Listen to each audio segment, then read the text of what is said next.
అహ్మదాబాద్ విమానాశ్రయంలో air India విమానం కుప్పకూలింది. విమానం టేకాఫ్ అవుతున్న సమయంలో ఆకస్మికంగా ఇళ్లపై కుప్పకూలిపోయింది. ఆ వెంటనే విమానానికి మంటలు అంటుకున్నాయి. ఈ విమానంలో మొత్తం 242 మంది ప్రయాణికులు ఉన్నట్లు సమాచారం. అగ్నిమాపక సిబ్బంది రంగంలోకి దిగి మంటలు ఆర్పుతున్నాయి. ఈ విమానం అహ్మదాబాద్ నుంచి లండన్ కు వెళ్లాల్సి ఉంది. దీనిపై మరింత సమాచారం ఇంకా తెలియాల్సి ఉంది.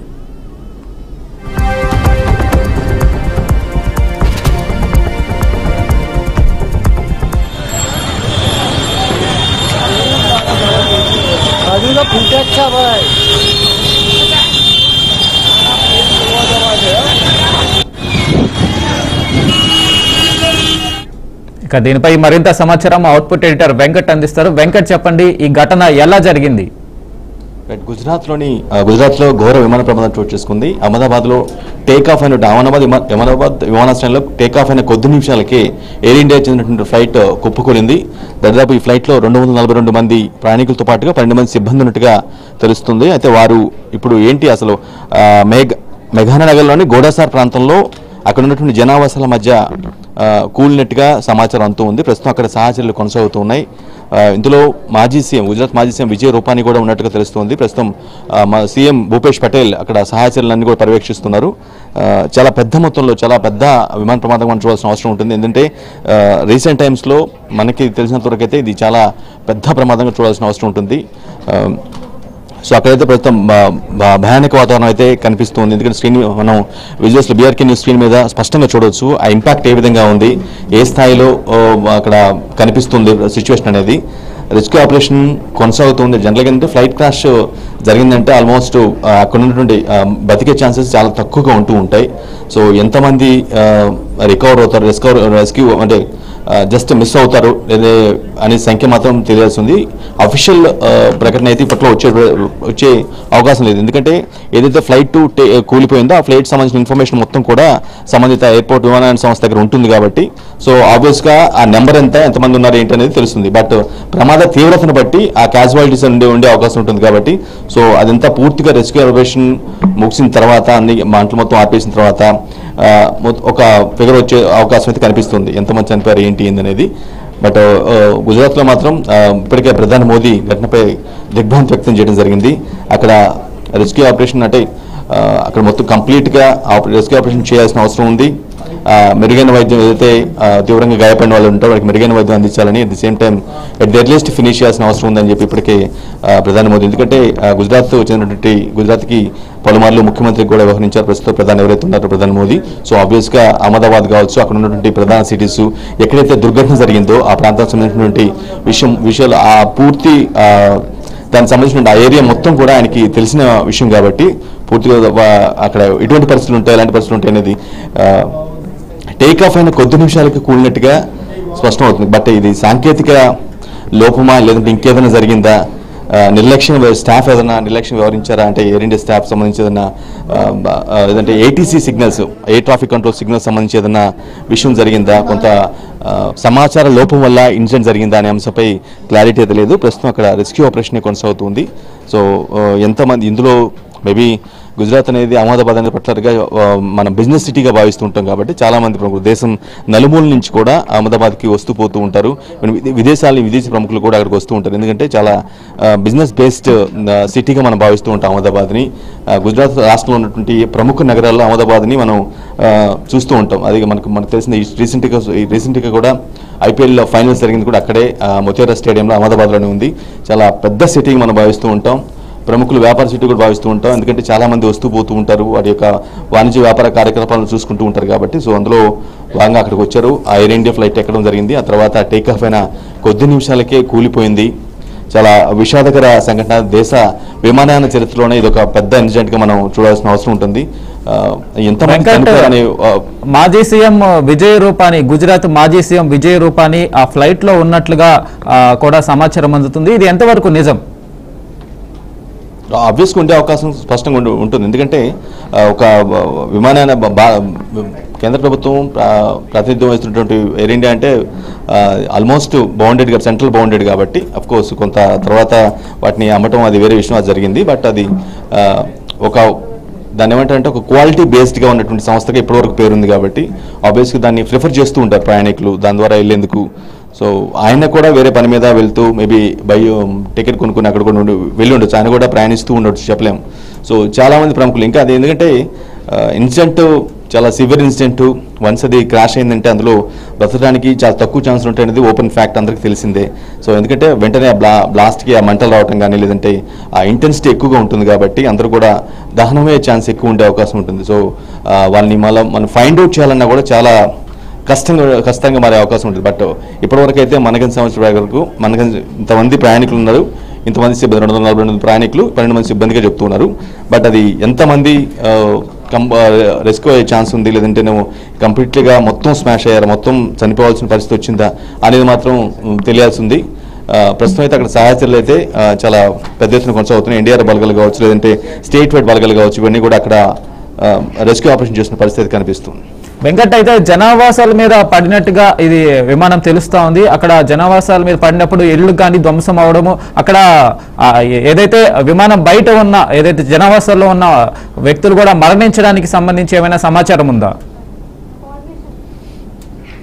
జనరల్గా జనావాసాల మీద కూలటం అనేది తక్కువ సిచ్యువేషన్లో జరుగుతూ ఉంటుంది. బట్ ఇక్కడ అది రిపీట్ అయింది, ఆ పరిస్థితి రిపీట్ అయింది.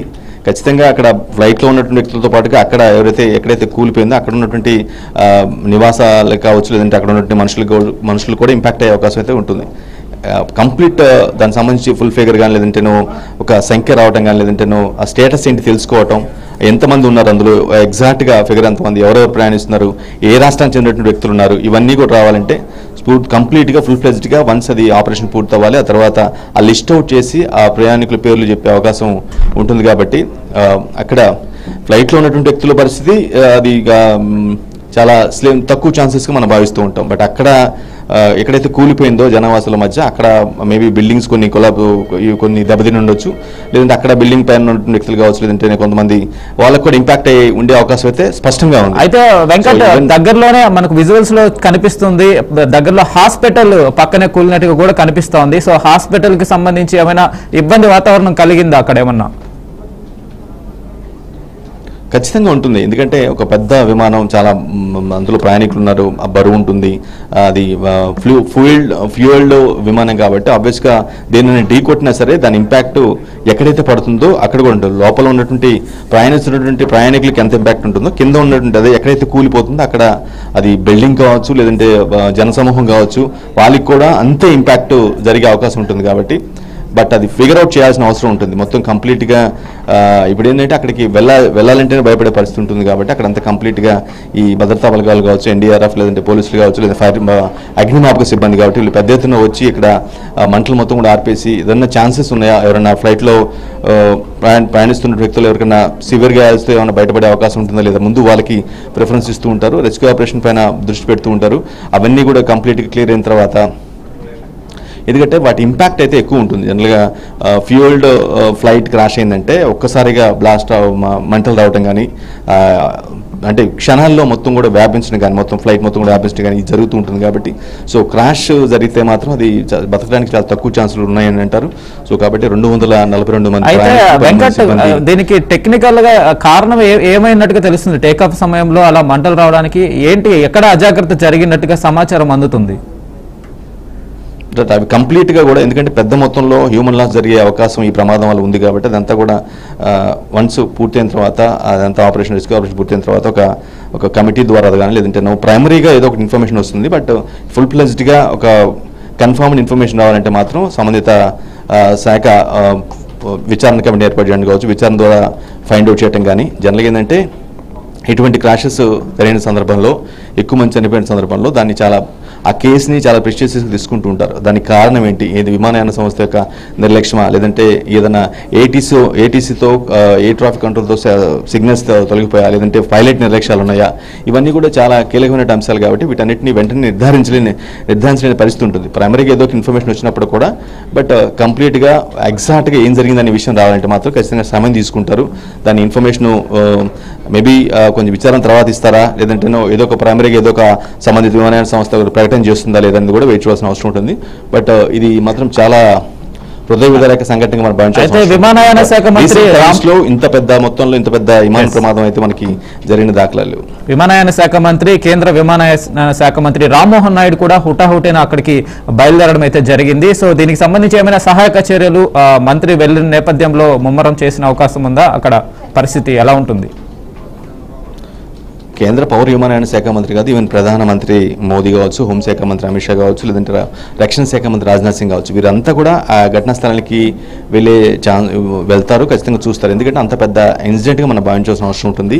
ప్రయాణికులు జనరల్ ఏంటంటే విమానయాన సంస్థ మనుగడ సాధించాలంటే ప్రయాణికుల మీద బేసే ఉంటుంది కాబట్టి వారి యొక్క వ్యాపార వాణిజ్య కార్యకలాపాలు కావచ్చు, లేదంటే వారి అవసరాల మేరకు ట్రావెల్ చేస్తూ ఉంటారు. అటువంటి ఒక రవాణా సంస్థలో ఈ విధంగా ప్రమాదం జరగటం, అంతమంది ప్రాణాలు ఒకేసారి పోయే పరిస్థితి రావటం, ఇవన్నీ ఆబ్వియస్గా జరిగినాయి. కాబట్టి సెంట్రల్ గవర్నమెంట్ ఎయిర్ ఇండియా సంబంధించి, ఎందుకంటే కొంచెం సెంట్రల్ గవర్నమెంట్ బౌండెడ్గా ఉండే పరిస్థితి ఉంటుంది కాబట్టి వాళ్ళు మోదీ కావచ్చు, లేదంటే పౌర విమాన శాఖ మంత్రి రామ్మోహన్ నాయుడు కావచ్చు, మిగతా మంత్రులు ఎవరైతున్నారో వాళ్ళందరూ కూడా అక్కడికి వెళ్ళి పరిస్థితి ఉంటుంది. But for the time being అయితే ఇమీడియట్ ఎఫెక్ట్గా ఏం చేయాల్సిన అవసరం ఉంటుంది, వారికి ఎటువంటి ఆదేశాలు ఇవ్వాల్సిన అవసరం ఉంటుంది, అక్కడ రెస్క్యూ ఆపరేషన్ సంబంధించి కానీ, లేదంటే ఏదైనా ప్రాణాలతో బయటపడ్డ వ్యక్తులకు ఎటువంటి వైద్యం అందించే విషయం కానీ ఇవన్నీ కూడా ఖచ్చితంగా guidelines, immediate guidelines with immediate effect పంపించే అవసరం ఉంటుంది. అయితే వెంకట్, మనం విజువల్స్ చూస్తుంటే అక్కడ విమానం కూలిన ప్రదేశం అయితే చాలా భయానకంగా కనిపిస్తా ఉంది. మొత్తం చెట్లతో కూడా అక్కడ ఉన్న కార్ల మీద కూడా పడి ఉంది, మొత్తం బూడిద మయం కనిపిస్తా ఉంది. ఆ విజువల్స్ చూస్తా ఉంటే ఆ విమానం కూడా ఎక్కడ ఆధారాలు కూడా దొరకనంతగా బూడిదైపోయింది. ఆ పక్కనే ఏదైతే ఆ భవనం కూడా ఉంది, 5-6 అంతస్తుల భవనం ఉంది, దాని మీద కూడా ఎఫెక్ట్ కంప్లీట్ గా పడినట్టుగా కనిపిస్తా ఉంది. దీని తీవ్రత చాలా ఎక్కువగా కనిపిస్తా ఉంది చూస్తా ఉంటే, విజువల్స్ చూస్తా ఉంటే వెంకట్.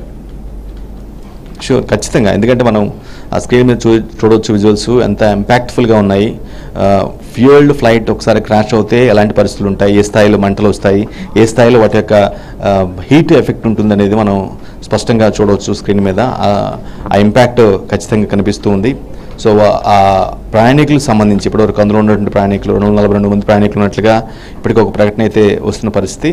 సో వారి ఏంటి అసలు వాళ్ళు బ్రతుకున్నారా, లేదంటే మొత్తం క్రాష్ అయ్యి దహనం అయిపోయారా ఏంటి, ఇవన్నీ కూడా తెలియాల్సిన అవసరం ఉంది. చాలా మీరు అన్నట్టుగానే ఎక్కడైతే కూలిందో మెఘానీ నగర్లోని ఘోడాసర్ అనే ప్రాంతంలో ఇది కూలింది. అంటే అహ్మదాబాద్ విమానాశ్రయానికి కొద్ది దూరంలోనే ఉంది, టేకాఫ్ అయినటువంటి కొద్ది నిమిషాలను కూలింది. కాబట్టి దాన్ని రీచ్ దాని సమీపం కొంత తక్కువ డిస్టెన్స్లోనే ఉన్నట్టుగా మనం అర్థం చేసుకోవాల్సిన అవసరం ఉంటుంది. కాబట్టి అక్కడైతే పరిస్థితి చాలా ఇంపాక్ట్ఫుల్గా కనిపిస్తూ ఉంది. మీరు అన్నట్టుగా అక్కడ హాస్పిటల్ ఉండొచ్చు, లేదంటేనేమో వేరే ఏదైనా వాణిజ్య అంటే బిజినెస్ కాంప్లెక్స్ ఉండొచ్చు. ఎందుకంటే జనావాసాలు జనరల్గా తిరిగే ప్రాంతం కాబట్టి టేకాఫ్ అయిన కొద్ది నిమిషాలకే అది కూలింది. కాబట్టి ఆ ప్రాంతంలో జనరల్గా ఇది మా వర్కింగ్ టైమింగ్స్ కాబట్టి అక్కడ ఉంటుండే అక్కడ జనరల్గా జనం ఉండే అవకాశం అయితే ఉంటుంది. సో కింద కూడా ఫ్లైట్లో ఉన్న వాళ్ళ పరిస్థితి ఒక విధంగా అయితే అక్కడెక్కడైతే టేకాఫ్ అయి కూలిపోయిందో ఆ ప్రాంతంలో, అంటే ఘోడాసర్ అనే ప్రాంతంలో కూడా ఆ ప్రభావం అయితే ఎక్కడైతే కూలిపోయిందో అక్కడ హ్యూమన్ లాస్ జరిగి ఉండొచ్చు, లేదంటే ఆస్తి నష్టం కూడా జరిగే ప్రమాదం ఖచ్చితంగా పొంచి ఉందని చెప్పుకోవాలి. Right Venkat, thank you.